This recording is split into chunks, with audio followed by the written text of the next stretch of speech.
नमस्कार, आप देखना शुरू कर चुके हैं बात देवभूमि की। मैं हूं आपके साथ पूजा मोहन पांडे। यूके 888 बैकडोर भर्ती, पटवारी भर्ती और अब एजेई भर्ती। युवाओं के सपनों पर तुषारापात की फेहरिस्त लंबी होती चली जा रही है और महकमे का शिकंजा कमजोर।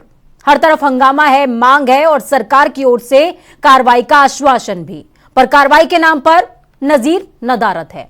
यही वजह है कि 50% से ज्यादा आबादी वाला युवा हताश है, क्योंकि शायद जिन उम्मीदों के साथ मौजूदा सरकार का चयन हुआ वो उम्मीदें फिलहाल हीला हवाली का शिकार हैं। इसीलिए आज चर्चा इसी विषय पर, क्योंकि महकमा वीक है और पेपर लीक है।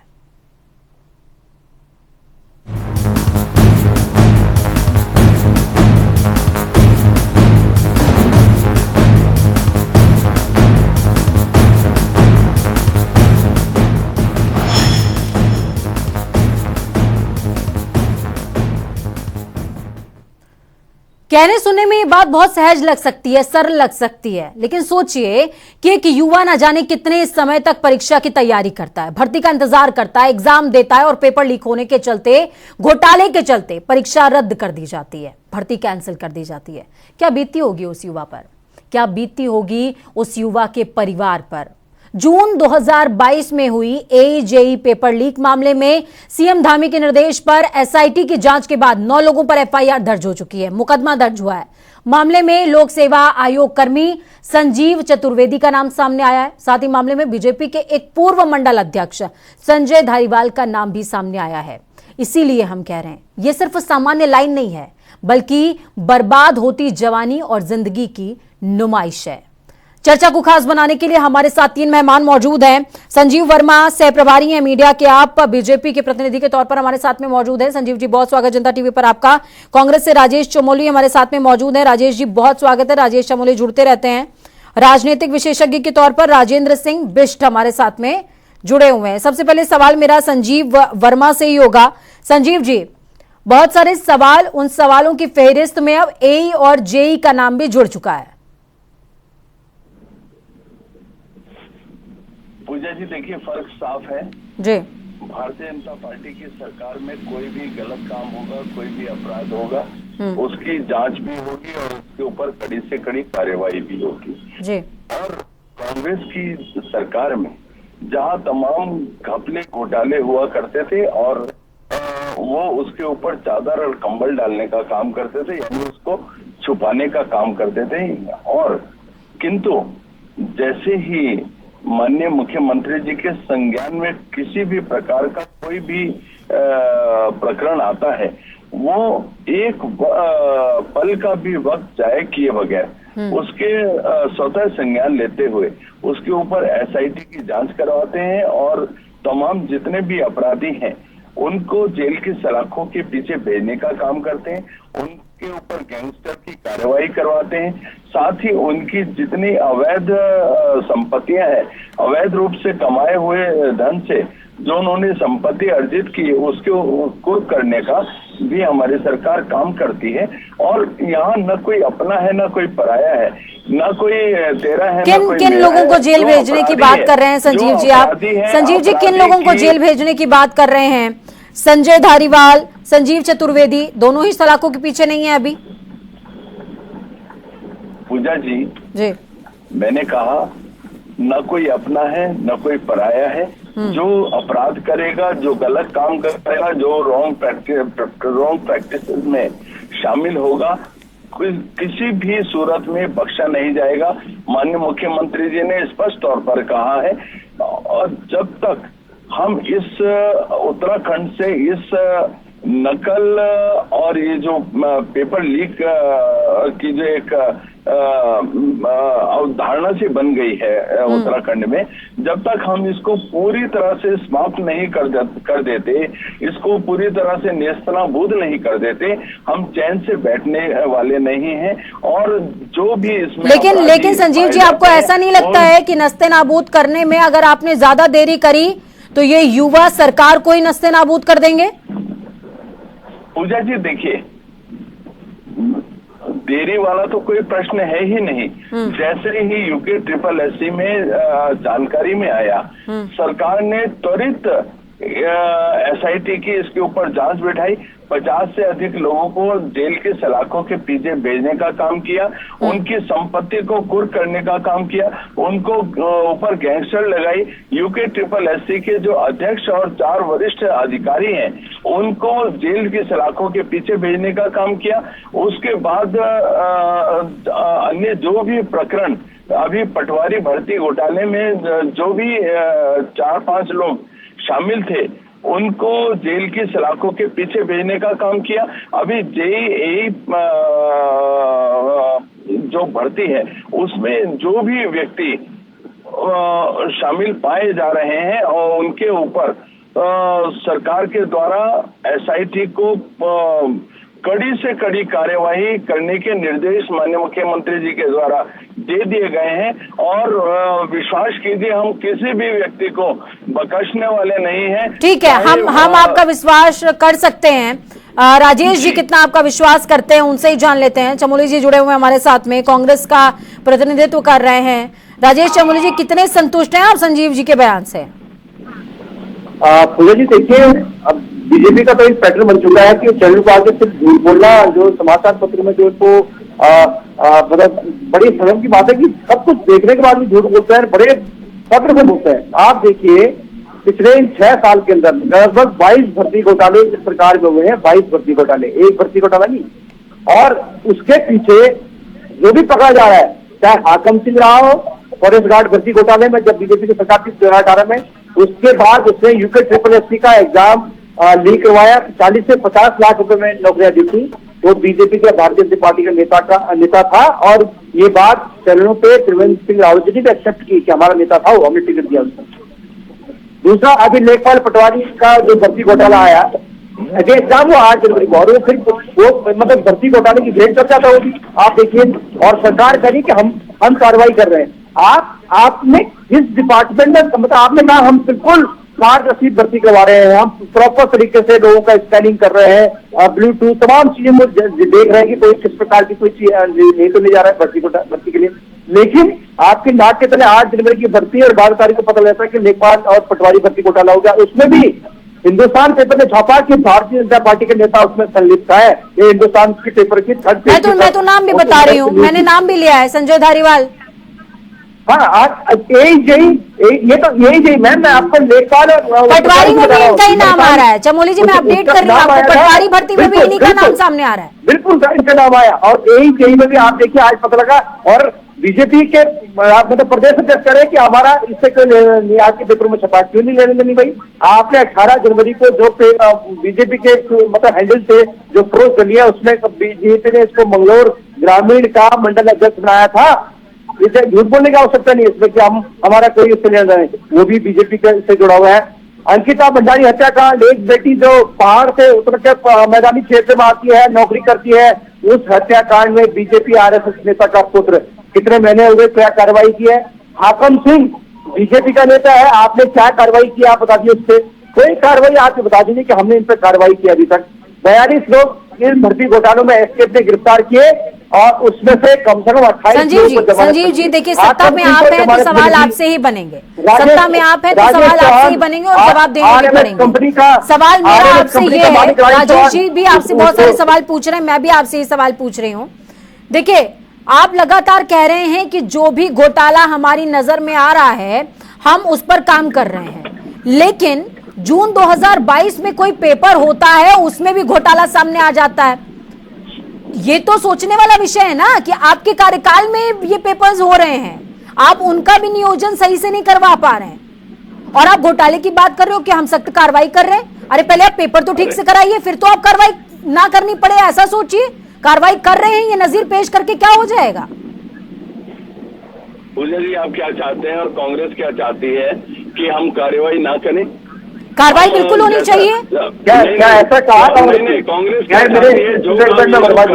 कहीं तो ऐसे कहा कि आप कार्रवाई ना करें? अरे आप कार्रवाई करें उन अधिकारियों पे, उन नेताओं पे, बीजेपी के बड़े बड़े नेताओं पे जो आप उनके बाप बैठे हुए जो भर्ती घोटाले करवा रहे हैं, आप उस पर कार्रवाई। संजीव जी आपने मुझसे पूछा है, राजेश जी का जवाब राजेश जी देंगे, राजेश जी जवाब देंगे।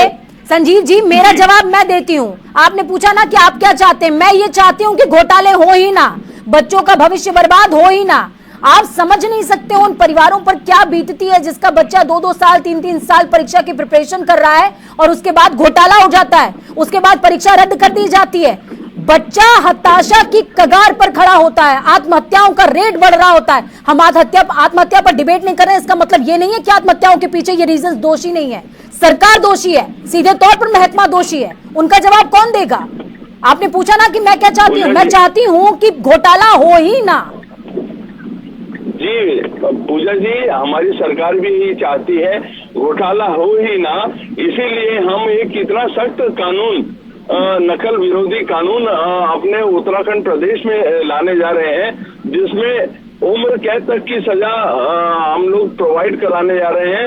उम्र कैद तक की सजा होगी और 10 लाख रुपए से अधिक का जुर्माना साथ में होगा। और देखिए पूजा जी, देखिए जब तक भय नहीं होगा तब तक मैं सोचता हूँ जब तक हम लोग कड़ी से कड़ी कार्रवाइयां नहीं करेंगे तो इस तरह के जो गलत एलिमेंट्स हैं वो अपनी कारगुजारियां बंद नहीं करेंगे। और सरकार पूरी तरह से कृत संकल्प है, सरकार पूरी तरह से संवेदनशील है उन युवाओं के लिए जिनका भविष्य इस तरह के गलत एलिमेंट और अपराधी वर्ग जो उनका भविष्य खराब करने का काम कर रहे हैं, उन लोगों का के लिए दर्द हमारे में है। क्या जो महकमे की गलती से, जो पेपर महकमे की गलती से, सरकार की गलती से बच्चों का भविष्य अधर में डाल रहे हैं आप, क्या उन एग्जाम्स में एज क्राइटेरिया बढ़ाएगी गवर्नमेंट?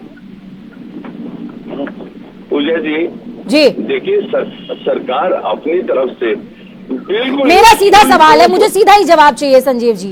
एज क्राइटेरिया बढ़ाएगी गवर्नमेंट? क्योंकि आपने तो 2 साल, 1 साल, 6 महीने, 7 महीने बर्बाद कर दिए ना उन बच्चों के। तो क्या एज क्राइटेरिया बढ़ाया जाएगा? क्वालिफिकेशन कम कर दी जाएगी? उनको क्या सुविधा देंगे आप? पूजा जी देखिए, सबसे पहली बात तो सरकार पूरी तरह से एक फुल प्रूफ प्रक्रिया लागू करने जा रही है। साथ ही जितने बच्चे अभी पटवारी भर्ती में बैठे थे और जिनकी परीक्षाएं अभी रद्द हुई हैं, उन तमाम बच्चों का आने जाने का खर्च, उनको उनका जितना भी पैसा लगता है, जो फीस लगती है, उनकी पूरी तरह से एग्जेम्प्ट की गई है। और संजीव जी, मेरा सवाल नहीं समझ पाया जी। देखिए, आपके घर से अगर कोई बच्चा या मेरे घर से कोई बच्चा पटवारी की परीक्षा की तैयारी कर रहा होता और उसको सिर्फ परीक्षा रद्द कर दीजिए, आने जाने का खर्चा दे दीजिए, वो संतुष्ट हो जाएगा क्या उतने में? उसका समय तो खर्च हुआ है ना। मैं समय का बदला समय मांग रही हूँ। क्या समय बढ़ाया जाएगा? एज क्राइटेरिया कम किया जाएगा, ज्यादा किया जाएगा उस परीक्षा में? पूजा जी आप पूरे, मैं केवल उत्तराखंड की बात नहीं कर रहा हूँ बल्कि पूरे देश भर की बात कर रहा हूँ। आज तक कोई इतिहास में कोई भी ऐसी परीक्षा आप दिखा दीजिए जो कभी रद्द हुई हो और 1 महीने के अंदर पुनः उस परीक्षा को कंडक्ट कराने का काम किसी सरकार के द्वारा किया गया हो। किंतु हमारी सरकार युवाओं के प्रति पूरी तरह से संवेदनशील है और 1 माह के अंदर दोबारा से परीक्षाएं कंडक्ट करा रही है और माह भर के अंदर उनका रिजल्ट भी आ जाएगा। साथ ही जो उनकी परीक्षा शुल्क है, आने जाने का खर्चा है और जो भी आवश्यकताएं होती हैं, उन तमाम आवश्यकताओं का वहन सरकार स्वयं कर रही है और सरकार उन युवाओं के साथ खड़ी है। और इस तरह की जो गलत रॉन्ग प्रैक्टिसेस हो रही है उनकी पुनरावृत्ति ना ठीक है, मैं रॉन्ग प्रैक्टिसेस पे दोबारा आऊंगी संजीव जी आपके पास। राजेश जी के पास में जाऊंगी। राजेश जी ने फिंगर रेज करी थी। राजेश जी देखिए पूजा जी, बड़ा दुख इस बात का है कि मैं स्वयं 7 साल मैंने कंपटीशन में तैयारी की है, 2000 में अपना सर्टिफिकेट को चलाया एक समय में, और मैं इन चीजें परिस्थिति में निकला हूँ क्योंकि हम पहाड़ के लोग हैं। बड़ी विकट परिस्थितियों में जजमत कमरा लेके और बड़ी विकट परिस्थितियों में यहाँ पे रहते हैं और जिस प्रकार कंपटीशन की तैयारी करते हैं, दिन रात मेहनत करते हैं, तब जाके साल भर में जब तैयारी के बाद जब फॉर्म आता है, 3-3 साल बाद फॉर्म आ रहे हैं और जब फॉर्म आता है पता लगता है कि वो पेपर में मैं निकलता, मैं ईमानदारी से निकला, लेकिन कुछ लोगों के नकारापन के कारण, कुछ लोगों के भ्रष्टाचार के कारण वो जो नौकरी होती है वो भर्ती लीक, मतलब किसी भर्ती प्रकरण में फंस जाता है। तो जिन लोगों ने मेहनत की है उनका तो समय खत्म हो गया। उनका किसी का लाख साल होता है, कई बार इतने विकट परिस्थिति में आदमी एग्जाम देता है। किराया लोग मांग के पैसे लेके किराया लेके आते हैं गाँव से कि भाई मुझे एग्जाम है, मुझे दे में रूम लेना है, मुझे रहना है और तैयारी करनी है। क्या सरकार उनका समय दे पाएगी? क्या वो मेहनत आना जो उन्होंने पिछले 4-5 साल से किया था, क्या उस मेहनताना को दे पाएगी उस युवाओं का? आपने तो आके कह दिया कि हम कार्रवाई करें। क्या कार्रवाई कर रहे हैं आप बता दीजिए। आप एक किराया दे देंगे, बस में कह देंगे इसका एग्जाम है, क्या उसे उसका जो आपने साल खराब किया है, क्या जो आपने ये परिस्थिति पैदा कर दी है कि कई लड़के तो संजीव जी मैं रॉन्ग प्रैक्टिसेस पे वापस आ रही हूँ आपके पास। रॉन्ग प्रैक्टिसेस में संजीव जी मैं वापस आ रही हूँ आपके पास। दो नाम राजेश जी, दो नामों का जिक्र कर लेते हैं। इनका क्या करेगी बीजेपी? मैं जब समझना चाहूंगी, जानना चाहूंगी। नेशनल टेलीविजन पे मैं आपसे भी पूछना चाहूंगी संजीव जी कि स्पष्ट इस बात को बताइए कि संजीव चतुर्वेदी, संजय धारीवाल, दो नाम मैं ले रही हूँ, इनका क्या देखने को मिलेगा मुझे कि क्या होगा इनका? बीजेपी इनके साथ क्या करने वाली है? पूजा जी, आपने जैसे धारीवाल का नाम लिया तो जैसे ही संज्ञान में आया तुरंत ही भारतीय जनता पार्टी ने उसको पार्टी से बर्खास्त करने का काम किया।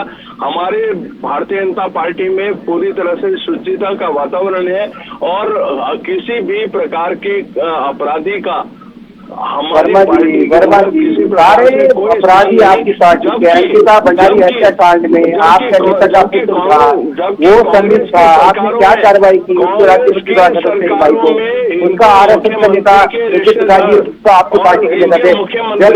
जब तक आप इस राज्य की कैबिनेट में बैठे आगे दर्जन लोग उस पर कार्रवाई नहीं करेंगे तब तक ये बच्चे घोटाले लगातार करते रहेंगे। सदस्य है आपके नेताओं को।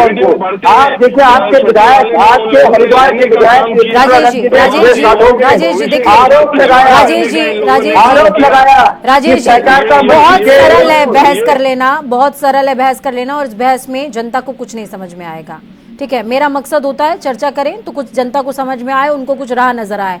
जो बच्चे इस समय इस डिबेट को टकटकी लगाए सुन रहे होंगे या देख रहे होंगे, जिन तक ये पहुंचेगी उन तक कुछ तो रास्ता पहुंच जाए, ये मकसद है चर्चा का। संजीव जी अपना जवाब आप पूरा कर लें पहले, मैं आ रही हूँ राजेश जी आपके पास। जी संजीव जी। पूजा जी देखिए, मैंने एक बात कही कि सरकार पूरी तरह से युवाओं के भविष्य के साथ है, युवाओं के साथ है और युवाओं का भविष्य। संजीव जी, निष्कासन क्या पर्याप्त है? निष्कासन पर्याप्त होता है क्या? निष्कासन पर्याप्त होता है क्या? सीधा सवाल मेरा आपसे, सीधा सवाल है, सीधा जवाब दें। जी, निष्कासन पर्याप्त होता है क्या? पूजा जी देखिए, निष्कासन आपने कहा कि वो भारतीय जनता पार्टी का मंडल अध्यक्ष था, तो सबसे पहले भारतीय जनता पार्टी ने उसको पार्टी से निष्कासित और बर्खास्त करने का काम किया और साथ ही जो भी कानून, जो भी दंड, जो भी आपराधिक उसके ऊपर कार्यवाहियां होनी है, वो एक जो अपराधी के ऊपर जो कार्यवाही होती है वो उसके ऊपर होगी। सरकार और संगठन इस प्रकार के आपराधिक तत्व के साथ दूर से दूर तक उनसे कोई भी हमारा नाता नहीं है और वो अपराधी हैं और अपराधी के साथ जो भी कार्यवाही होनी है वो जांच भी होगी और गिरफ्तारी भी होगी। मैं आपको 100% यदि वो कहीं से कहीं तक अगर वो इसमें इन्वॉल्व है तो उसके ऊपर कड़ी से कड़ी कार्रवाई भी होगी और उसकी गिरफ्तारी भी होगी। किस तरह की कड़ी कार्रवाई की बात करें संजीव जी? यूके 888 मामले में हाकम सिंह बाहर आने की एकदम बुनियाद पे खड़ा हुआ है। अन्य मामले अगर ना होते तो जेल की हवा खा ना रहा होता, बाहर टहल रहा होता आज वो, और हम उस पर डिबेट कर रहे होते। पूजा जी गिरफ्तार करने का काम किसने किया? हमारी सरकार ने किया। गिरफ्तार करने का काम किया हमारे हाकम सिंह के अलावा तो एक भी नाम नहीं सामने आया ना संजीव जी, एक भी नाम सामने नहीं आया, जबकि कितने सारे नाम थे। पूजा जी 50 लोग जेल की सलाखों के पीछे, आप कैसी बात कर रहे हैं? 50 लोग जेल की सलाखों के पीछे हैं। आप जरा जानकारी राजेश जी आपका काउंटर है। और 5 उसमें यूके 888 के अधिकारी हैं जो आज भी जेल की सलाखों के पीछे हैं। आप कैसी बात कर रहे हैं? ये कांग्रेस केवल और केवल जनता को गुमराह करने का काम करती है। इनके अपने दामन जो है दागदार हैं, अपने दामन दागदार हैं। इनके मुख्यमंत्री टेलीविजन के सामने रिश्वत मांगते हुए दिखाई दिए हैं अपने अभी हम बच्चों के भविष्य की बात कर रहे हैं। राजनीति किसी और दिन करेंगे संजीव जी, राजनीति किसी और दिन करेंगे। आज बच्चों का विषय है। देखिए मैं दो विषयों को लेकर के मैं ये खुला बोल रही हूँ संजीव जी, मैं खुला बोल रही हूँ। मैं दो विषयों को लेकर बहुत सेंसिटिव हूँ, एक बच्चों का भविष्य, दूसरा महिलाओं की सुरक्षा। इन दोनों विषयों को लेकर बहुत ज्यादा सेंसिटिव हूँ मैं, और मैं नहीं चाहती कि इस पे जो है राजनीतिकरण आप इसको करके खत्म कर दीजिए। राजेश जी को सुन लेते हैं। राजेश जी, राजनीति नहीं पूजा जी, बिल्कुल राजनीति नहीं पूजा जी, आपको तो साधुवाद देता हूं। आपने राज्य के दो प्रमुख मुद्दे घोटाला जिसमें युवाओं सुन लेते हैं संजीव जी, उसके बाद मुझे राजेंद्र जी के पास भी जाना है। समय नहीं है, समय नहीं है संजीव जी। सरकार ने कुछ नहीं, लेकिन मैं ये कह रहा हूँ कि अगर पूजा जी अगर सरकार में बैठे कैबिनेट में मंत्री गृह मंत्री को मैं बता रहा हूँ आपसे चल रहे उस पर आरोप है। ठीक है, मेरी टीम से कहूंगी कि दोनों की आवाज को डाउन करें। राजेंद्र जी के पास हम जाएंगे। राजेंद्र जी, दोनों लोगों को सुना आपने, वो साफ तौर पर कहते नजर आए हैं मैं बड़ा तू बड़ा, ये छोटा वो छोटा, बहुत कुछ हो रहा है, हम कार्रवाई कर रहे हैं, हो रहा है। लेकिन चिंता असल में उन बच्चों की है, उन बच्चों के भविष्य की है जिन्होंने अपना समय दिया और आज परीक्षा रद्द हो गई है। पटवारी, यूके SSSC, बैकडोर भर्ती, 22 घोटाले, और अब AEJE का नाम भी इसमें जुड़ गया। पूजा जी सही कह रहे हैं आप। मुझे तो बड़ा दुख होता है कि उत्तराखंड जैसे राज्य में ये सारी घटनाएं हो रही हैं। लेकिन पूजा जी अगर आप इसके जो है गर्त में अगर आप जाएंगे तो आपको बहुत सारे भ्रष्टाचार, पता नहीं क्या क्या मिलेगा। और मुझे जो लगता है, जो मेरा एनालिसिस है, जो मेरा जो है इस मामले में सारा है कि उत्तराखंड में दो चीज की कमी बहुत है। एक पहली कमी राजनीतिक स्थिरता। जरूर जो है मुख्यमंत्री है, लेकिन उसके पीछे कहीं ना कहीं अस्थिरता है। जब राजनीतिक अस्थिरता होती है, अगर आप देखें 2014 से लेकर 2017 तक जो है राजनीतिक अस्थिरता रही, उस बीच में आप ये समझ लीजिए जो उत्तराखंड टेक्निकल बोर्ड था रुड़की वाला, उसको चेंज करके जो है यूके SSSC लाया गया और उसको उस टाइम में बनाया गया। तो आप ये समझ लीजिए जब राजनीतिक स्थिरता नहीं रहेगी तो उसके बाद क्या होता है, उसके बाद कहीं ना कहीं वो आप गवर्नेंस की कमी हो जाती। और इस गवर्नेंस की कमी के हिसाब से ये हुआ कि जितने भी ब्यूरोक्रेसी है, जितने भी कर्मचारी हैं, सब बेखौफ हो गए। आज के समय में कोई काम नहीं करना चाहता है, हर आदमी पैसा कमाना चाहता है, हर आदमी सिर्फ उत्तराखंड में पैसे के लिए आता है और पैसे के लिए उससे जो है चाहे किसी युवाओं का भविष्य है चाहे किसी का भविष्य, उनका उससे कोई मतलब नहीं। आप ये समझ लीजिए अभी भी बंद होगा पुलिस कांस्टेबल, ये सारी में भी जो है कहीं न कहीं लग रहा है कि ये सारा जो है कहीं ना कहीं ये और आगे के समय में राजेंद्र जी, आगे के समय में IPS के भी एग्जाम होने वाले हैं, IPS के भी एग्जाम होने वाले जी।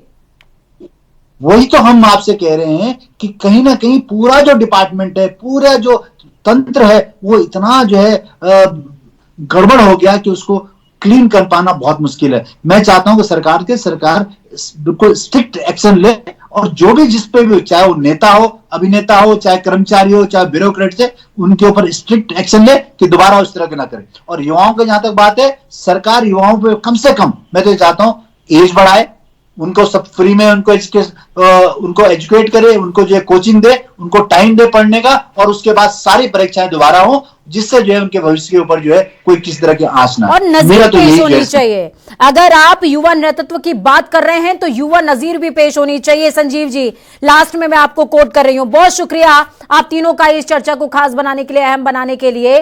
तो इस चर्चा के बाद, इस मंथन के बाद जो अमृत निकला है वो ये कहता है कि भय के बिना प्रीत तो संभव नहीं है, और मौजूदा सरकार को भी भय जरूर स्थापित करना पड़ेगा, स्थिरता जरूर स्थापित करनी पड़ेगी, वरना राज्य अपनी गति से चल नहीं सकता है।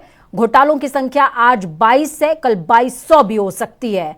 इसको अगर रोकना है, इन आंकड़ों को स्थिर करना है और वापस से प्रदेश को खुशहाल बनाना है, तो जरूरत है सरकार की स्थिरता की और एक नजीर पेश होने की। वक्त छोटे से ब्रेक के उस पार खबरों का सफर लगातार जारी रहेगा। बने रहिए जनता टीवी के साथ, क्योंकि हमें आपकी ताकत, अपना और अपनों का बहुत ज्यादा ख्याल रखिए। नमस्कार।